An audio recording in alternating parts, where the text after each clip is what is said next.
আসসালামু আলাইকুম রহমতুল্লাহি ওবরকাতুহু। সম্মানিত দর্শক, বাংলাদেশে একটি নজিরবিহীন প্রেসিডেন্ট নির্বাচন হয়ে গেল। নির্বাচনটি প্রি-সিটেলড, এর ফলাফল কী হবে আমরা সবাই জানতাম এবং আমাদের বাংলাদেশে যে পদ্ধতিতে প্রেসিডেন্ট নির্বাচন হয়, সেখানে সংসদে যারা সংখ্যাগরিষ্ঠতা লাভ করেন কেবলমাত্র তারাই প্রেসিডেন্ট পদে মনোনয়ন দিতে পারেন। দ্বিতীয়ত, সংসদে যে আর্টিকেল 70 রয়েছে আমাদের সংবিধানে, সেই সংবিধানের আর্টিকেল 70-কে অতিক্রম করে দলীয় প্রার্থীর বিরুদ্ধে গিয়ে অন্য দলের রাষ্ট্রপতি প্রার্থীকে ভোট দেওয়া অসম্ভব বিষয়। সেক্ষেত্রে জামাতের যে প্রার্থী, তো সেই প্রার্থী ডক্টর কর্নেল অলি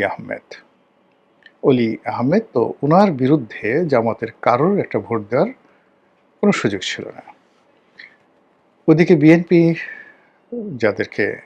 যাকে মনোনয়ন দিয়েছেন মির্জা ফখরুল ইসলাম আলমগীর, তার বিরুদ্ধেও বিএনপির কারোরই ভোট না দেওয়ার কোনো রকম সুযোগ ছিল না। আর এই কাজ কেউ করলে সঙ্গে সঙ্গে তার সংসদ সদস্যপদ চলে যেত। তো সেক্ষেত্রে বিএনপির মনোনয়নপ্রাপ্ত মির্জা ফখরুল ইসলাম আলমগীর সাহেব রাষ্ট্রপতি হবেন। এতে নতুন কিছু ভাবার স্কোপ নেই, করার কিছু নেই। যদি প্রাকৃতিক কারণে নির্বাচনের আগে কোনো প্রার্থীর যদি কোনো দুর্ঘটনা না ঘটে, অর্থাৎ হযরত জিবরাইল আলাইহিস সালাম যদি তাদেরকে সালাম কালাম না করেন, তাহলে ওই বিএনপির মনোনয়ন যিনি পেয়েছেন তার রাষ্ট্রপতি হওয়ার পথে আর কোনো বাধা নেই। এগুলো এক। ২ নম্বর হলো যে আমাদের রাষ্ট্রপতি পদটি আনাকুম জানাকুম আলাম সালাম, সালাম কালাম দিবে। রাষ্ট্র যাদেরকে গুরুত্বপূর্ণ মনে করবে, তথ্য মন্ত্রণালয়ের একটা লিস্ট আছে, ডিজিএফআই এনএসআইয়ের একটা লিস্ট আছে, তারপর সরকারের একটা লিস্ট আছে। তো এই লিস্টটি মন্ত্রণালয় থেকে যায়, রাষ্ট্রপতির দপ্তর থেকে ৪-৫টি অনুষ্ঠান করে বছরে। সেই অনুষ্ঠানে এই আমন্ত্রিত অতিথিরা গিয়ে পোলাও কোরমা কালিয়া কোপ্তা খায় এবং তারা বিরাট কিছু রাষ্ট্রপতির ওখানে দেখা করে আসলাম। এর মধ্যে ভিআইপি আছে, সিআইপি আছে, রাজনৈতিক নেতৃবৃন্দ আছেন, আমলা আছেন, কামলা আছেন, সব একেবারে সাজানো, সব সাজানো। আপনি এর বাইরে যেতে পারবেন না। ওখানে সরকার এবং রাষ্ট্র যে তালিকাগুলো করে এসেছে, আওয়ামী লীগ জমানাতে যে তালিকা ছিল, সেটার পরিবর্তে আবার বিএনপি যে তালিকা করেছে, তালিকার বাইরে আপনি রাম হন, শাম হন, যদু হন, মধু হন, আলবার্ট আইনস্টাইন হন, ইবনে বতুতা হন, আপনার ওই রাজকীয় অনুষ্ঠান, ওই অনুষ্ঠানে যাওয়ার কোনো সাধ্য নেই, সম্ভব নয়। এবং রাষ্ট্রপতি ইচ্ছে করলেও আপনাকে ওই ধরনের কোনো অনুষ্ঠানে দাওয়াত দিতে পারে না। মন্ত্রণালয় যা বলে তাই।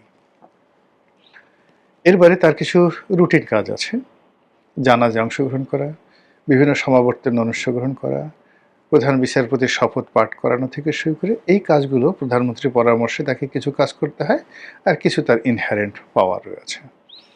এর বাইরে মূলত রাষ্ট্রপতি পদের আসলে ওই বাড়ির মধ্যে বসে থাকা, মাঝে মধ্যে বিদেশে যাওয়া, চিকিৎসা করা, বাংলাদেশে যদি একেবারে সুন্দরতম রাষ্ট্রপতি ধরেন, তাহলে আওয়ামী লীগের রাষ্ট্রপতি আব্দুল হামিদের মতো এরকম নিপাট, এরকম সুন্দর, এরকম নির্ঝঞ্ঝাট কোনো রাষ্ট্রপতি ছিল না। ওটাই হলো বাংলাদেশের বর্তমান রাষ্ট্রপতির মডেল। তো যখন নতুন বিপ্লব হলো, জুলাই বিপ্লব হলো, তখন সবাই বললো যে আমরা এরকম রাষ্ট্রপতি চাই না, আমাদের রাষ্ট্রপতি হতে হবে পাকিস্তানের মতো, গোলাম মোহাম্মদের মতো, যেখানে কন্টেম্পোরারি সেনাবাহিনীর প্রধানের ক্ষমতা, প্রধানমন্ত্রীর ক্ষমতা এবং রাষ্ট্রপতির ক্ষমতার মধ্যে একটা ভারসাম্য থাকবে। এবং সেই অনুযায়ী ডক্টর মোহাম্মদ ইউনূস বা ওনার পছন্দের মতো কেউ, বা আগামীতে ডক্টর মোহাম্মদ ইউনূস ভার্সন 2 এরকম কেউ যদি রাষ্ট্রপতি হন, তাহলে যাতে এই পদটি নিয়ে রাষ্ট্রপতি যিনি থাকবেন তিনি হেলে দুলে চলতে পারেন, এই জন্য গত অন্তর্বর্তীকালীন সরকারের সময় প্রাণ ভরে, কলিজা ভরে তারা সংস্কার করেছে এবং রাষ্ট্রপতিকে যতটা সম্ভব হাইলাইট করার চেষ্টা করেছে যেন ডক্টর মোহাম্মদ ইউনূস সেখানে বসতে পারে। কিন্তু বিএনপি এসে দেখলো যে আরে আল্লাহ, আমরা যদি এই রাষ্ট্রপতির ক্ষমতা বাড়াই তাহলে তো আমাদের নেতা তারেক রহমান সাহেবের ক্ষমতা থাকে না। আমরা এত বছর পর ক্ষমতায় এলাম, রাষ্ট্রপতি এক ধরনের কথা বলবে, রাষ্ট্রপতি জামাতের কথা মতো চলবে, এনসিপির কথা মতো চলবে, আমেরিকার কথা মতো চলবে, আর আমরা বসে বসে আঙ্গুল চুষবো, এটা তো হয় না। ফলে কি হলো, ওই যে আওয়ামী লীগ আমলে বা তারও আগে যেভাবে আমাদের একটি সাংবিধানিক পদ হিসেবে রাষ্ট্রপতির পদটি অলংকারিক হিসেবে আছে, ওইভাবেই এবার অলংকার হিসেবে এই পদটি রয়ে গেল। তো কাজে এটা নিয়ে কোনো উচ্ছ্বাস দেখানোর দরকার ছিল না, আবেগ দেখানোর দরকার ছিল না, এটি নিয়ে কোনো অ্যাটেনশন দেখানোর দরকার ছিল না। এবং এটা একটা নির্বাচন করার জন্য নাকি কয়েকশো কোটি টাকা খরচ হয়ে গেছে, বোগা, যে সব কিচ্ছু দরকার ছিল না, কোনো দরকার ছিল না। উল্টো এই দেশে অর্থনৈতিক সংকট, রাজনৈতিক সংকট, তারপরে ভাবমূর্তি সংকট সরকারের, তো এর মধ্যে একটা নির্বাচন হলো। আমাদের প্রধান নির্বাচন কমিশনার একেবারে এমন একটা ভাব দেখালেন, তিনি মনে হচ্ছে যেন আমেরিকার প্রেসিডেন্ট ডোনাল্ড ট্রাম্পের মতো কোনো শক্তিশালী প্রেসিডেন্ট নির্বাচন করবেন এবং সারা দুনিয়াকে তিনি চমক লাগিয়ে দেবেন। এরকম ঘটনা ঘটল। জামাতের প্রার্থী অলি আহমেদ সাহেব অনেক বড় বড় কথা বললেন, তারা দেখিয়ে দেবেন বিনা যুদ্ধে তারা মানে এক সুসাগ্র পরিমাণ মেদেনির জমি তারা ছাড়বেন না, এরকম একটা জিহাদি জোশ তাদের কথাবার্তায় লক্ষ্য করা গেল। তারা বলে যে হ্যাঁ, আমরা জনতার রাষ্ট্রপতি। কেউ কেউ বললেন যে জামাত যে প্রার্থী দিচ্ছে তিনি হবেন মূলত ছায়া রাষ্ট্রপতি, শ্যাডো রাষ্ট্রপতি, এরকমভাবে ঠাট্টা মস্করা চলছিল। তারপর রাষ্ট্রপতি প্রার্থী কর্নেল ওলি তার সেই যে ক্ষুরধার বক্তব্য, তিনি বলার চেষ্টা করলেন আমি জামাতে যদি না আসতাম, বিএনপিতে থাকলে বিএনপি তাকে রাষ্ট্রপতি বানাতো, কোনো অবস্থাতেই তারেক রহমান সাহেব জীবিত থাকা অবস্থায় কর্নেল ওলিকে রাষ্ট্রপতি বানাতেন না। তো এরকম অবস্থা। যাই হোক, এখন সেই রাষ্ট্রপতি নির্বাচন হলো। সেখানে অবাক করার বিষয় হলো যে রাষ্ট্রপতি পদে যখনই পার্লামেন্টের ভোটে নির্বাচিত হলেন, তো সেখানে আসলে কর্নেল ওলির উপস্থিত থাকার সুযোগ ছিল না। এর কারণ হলো তিনি তো মেম্বার অফ পার্লামেন্ট ছিলেন না। দ্বিতীয়ত, ওখানে মির্জা ফখরুল সাহেব নির্বাচিত হওয়ার সঙ্গে সঙ্গে সবাই উঠে পড়ে লাগলো তার সঙ্গে কোলাকুলি করার জন্য, ফুল দেওয়ার জন্য, এবং পার্লামেন্টের মধ্যে তাকে নিয়ে টানাটানি। আর সেই টানাটানির মধ্যে জামাতের লোকদের যে টানাটানি, এটি ছিল রীতিমতো ন্যাক্কারজনক। এখানে হলো যে আপনি একজন রাষ্ট্রপতিকে সম্মান জানাবেন, স্যালুট দেবেন, হ্যান্ডশেক করবেন, কোলাকুলি করবেন, দেয়ার ইজ এ ডিসেন্সি। তো সেই ডিসেন্সিটা ছিল না, আভিজাত্য ছিল না, সৌজন্যতা ছিল না। তারা যে কাজটি করলো সেটা হলো তারা সেই যে যার মতো করে তাকে অভ্যর্থনা জানানো শুরু করলো। কিন্তু যে ছবিটি বা ভিডিও দৃশ্যটি একেবারে রীতিমতো ভাইরাল হয়ে পড়েছে, সেটি হলো জনৈক জামাতের সংসদ সদস্য, তিনি মির্জা ফখরুলকে প্রচণ্ড শক্তি দিয়ে বুকে জড়িয়ে ধরলেন। মির্জা ফখরুল এমনি বয়স্ক মানুষ, নানা রকম রোগ শোকে, ব্যামোতে তিনি অসুস্থ, এখনও তিনি হাঁটতে পারেন না ঠিক মতো। তো সেই অবস্থাতে সেই লোক কুয়াতুল মুসলিমিন দেখিয়ে তাকে এমন জোরে চাপ দিল, যদি মানে রাষ্ট্রপতি মহোদয় মানে আসেনি, কিন্তু অন্য কোনো তার মতো অসুস্থ ব্যক্তি হইলে সে জাস্ট একটা শব্দ করতো, ক্যাত ক্যাত করে একটা শব্দ করে ফেলত। তো এরকমভাবে তাকে একটা চাপ দিল, চাপ দিয়ে বুকের মধ্যে চাপ দিয়ে তাকে জড়িয়ে ধরলো একদম আচ্ছা মতো। কোলাকুলি কাকে বলে, মানে সবচেয়ে প্রিয়তম, সবচেয়ে প্রিয়তমা। আপনি যখন তাকে আলিঙ্গন করবেন তাকে ছাড়তে চাইবেন না, ওই রকম মির্জা ফখরুলকে ছাড়তে সে চাই না, ধরে রাখলো।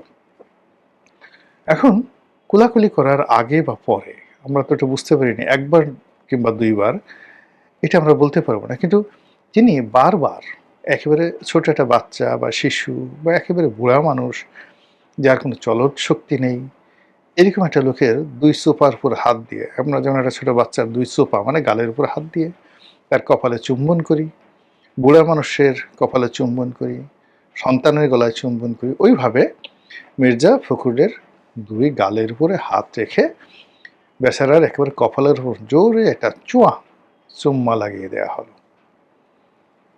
এই যে দৃশ্য, এই দৃশ্যে সারা বাংলাদেশের ট্রল পড়ে গেল। জামাত শেষ পর্যন্ত রাষ্ট্রপতিকেও ছাড়ল না, তাকেও চুমা দিতেই হবে। এই যে চুমার কালচার, এই চুমার কালচার বা সংস্কৃতি তারা কোন পর্যায়ে নিয়ে যাবে? সবাই কেন চুম্মাবাজ হতে চাচ্ছে?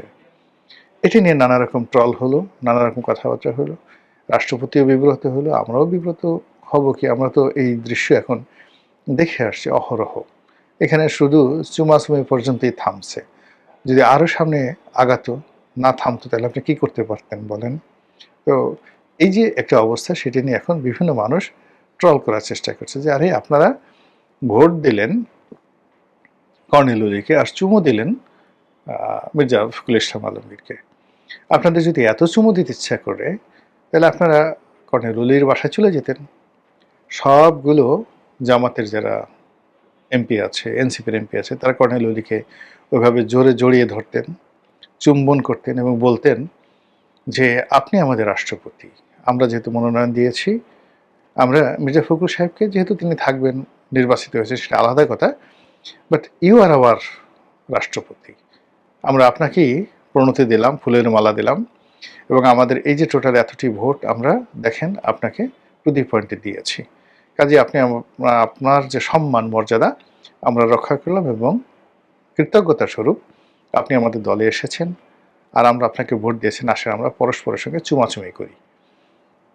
আপনার কপালে আমি চুম্বন দিচ্ছি, আপনি আমাদের কপালে চুম্বন দেন। সেটা অনেক সুন্দর হতো, শালীন হতো এবং আন্তরিকতা প্রকাশ পেত। কিন্তু তা না করে যে দৃশ্য আমরা দেখলাম বঙ্গভবনে, যে দৃশ্য দেখলাম সংসদের মধ্যে, এতে করে এই জামাতের যে ভেলকিবাজি, সেই ভেলকিবাজি আবার নতুন করে জাতির সামনে উন্মোচিত হয়ে গেল।